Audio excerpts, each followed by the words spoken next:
Liège-Bastogne-Liège, la doyenne. Une course qui consacre les plus grands. Et aujourd'hui encore, c'est Tadej qui gagne.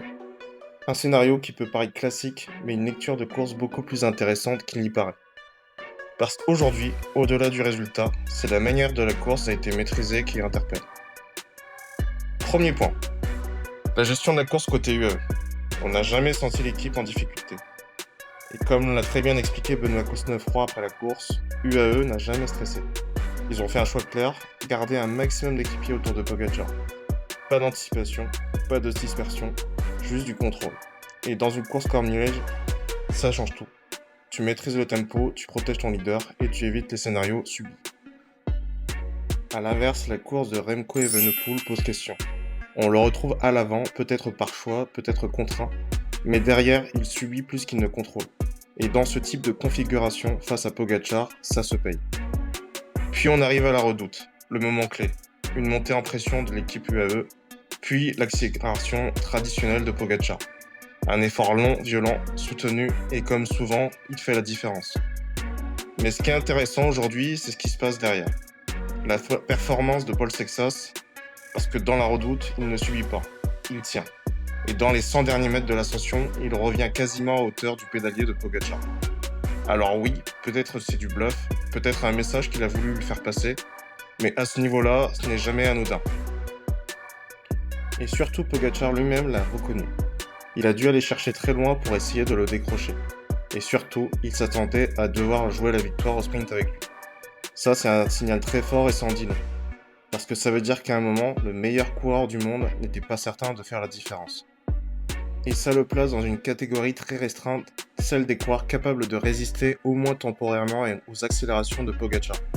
On parle de profils comme Mathieu Van Der Poel sur certains classiques ou Jonas Vingegaard sur les grands tours. Des coureurs capables d'encaisser ces changements de rythme à très haute intensité. Et aujourd'hui, Sexas entre dans ces discussions. Finalement, tout se joue dans la roche au faucon. Une montée plus sélective, plus exigeante, et cette fois, Pogacar fait la différence.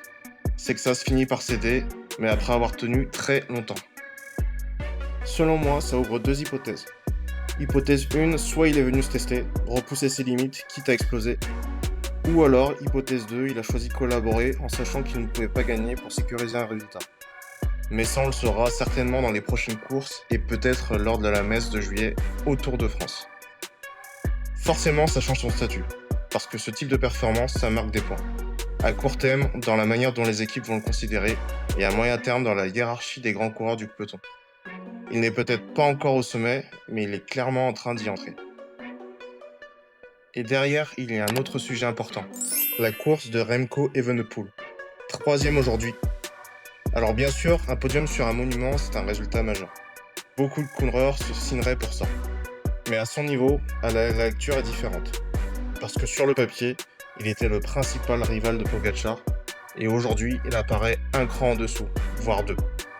Et la vraie question, elle est là. Est-ce qu'il est encore numéro 2 sur ce type de classique? Parce qu'avec ce qu'a montré Sexas, la hiérarchie commence à évoluer. Et cette 3e place peut ressembler à une cache-misère. Un résultat solide, mais qui masque une difficulté à peser sur la course. Mais au-delà de la course, il y a peut-être une réflexion plus large à avoir.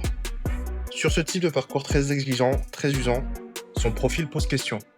Peut-être un peu trop massif, moins adapté à ses enchaînements violents. Et ça pose des questions. Peut-être qu'il faudrait qu'il revoie son équilibre poids-puissance, adopter son profil physiologique pour rester compétitif sur ce type de terrain. Enfin bref.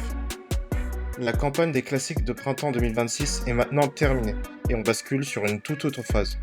Celle des courses par étapes et surtout celle des grands tours, avec le Giro qui arrive, le Tour de France et la Vuelta.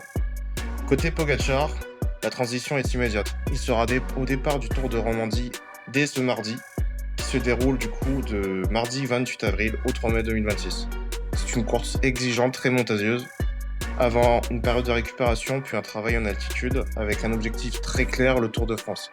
Même si durant ces courses, il y a une petite particularité de mémoire, il y aura très peu de participants, du fait que les équipes World Tour ont activé leur fameux joker qui leur donne droit à ne pas participer à une course World Tour. Néanmoins, le Tour de Romandie fait partie d'une des courses à étapes qui n'a pas encore dans son escarcelle, donc ça sera l'occasion de la faire.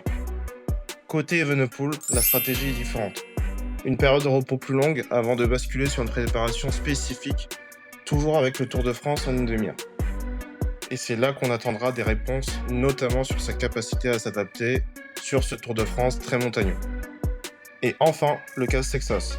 Lui, c'est encore une vraie inconnue. Le prochain objectif sûr, c'est les championnats de France. Mais la question centrale que tout le monde attend, c'est est-ce qu'il sera au départ du Tour de France? Et ça, on devrait avoir une réponse très rapidement dans le courant de la semaine ou début de la semaine prochaine. En conclusion, aujourd'hui, la hiérarchie est claire. Pogacar toujours au-dessus, Evenepoel toujours présent, mais des questions commencent à se poser. Et Sexos en train de s'installer sur le podium des coureurs importants.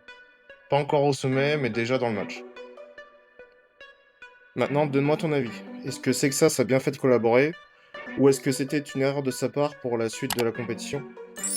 Et si tu veux suivre d'autres analyses de course, abonne-toi et like la vidéo, et on se retrouve très vite. Allez, ciao!